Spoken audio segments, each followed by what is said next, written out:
Sebuah video yang viral di media sosial menunjukkan 3 orang bocah menurunkan bendera merah putih dari atas tiang. Peristiwa itu terjadi di halaman kantor Bupati Kuantan Singingi, Riau, bertepatan dengan peringatan Hari Ulang Tahun ke-76 Republik Indonesia pada Selasa 17 Agustus 2021.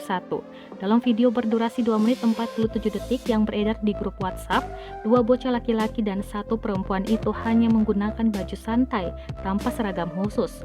Mereka bertiga bukan pasukan pengibar bendera atau paskibra, melainkan anak-anak yang tinggal di wilayah setempat.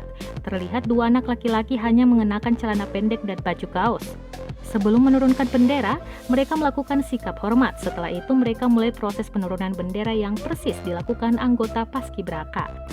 Mereka bertiga diduga jadi petugas paskibra dadakan lantaran tidak ada petugas yang menurunkan bendera setelah dinaikkan pada pagi harinya. Setelah diturunkan, bendera merah putih dilipat dan diantarkan ke kantor Bupati Kuansing.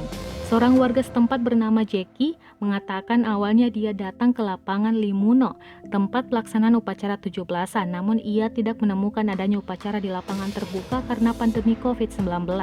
Jeki kemudian datang ke lapangan pada Selasa sore, sekitar pukul 16.30 waktu Indonesia Barat, namun tidak ada aktivitas di lapangan tersebut.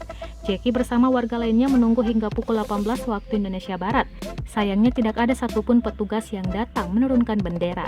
Setelah berdiskusi, ketiga remaja itu akhirnya menurunkan bendera. Mereka mengaku sangat kecewa karena tidak ada petugas di lokasi yang berjaga dan menurunkan bendera.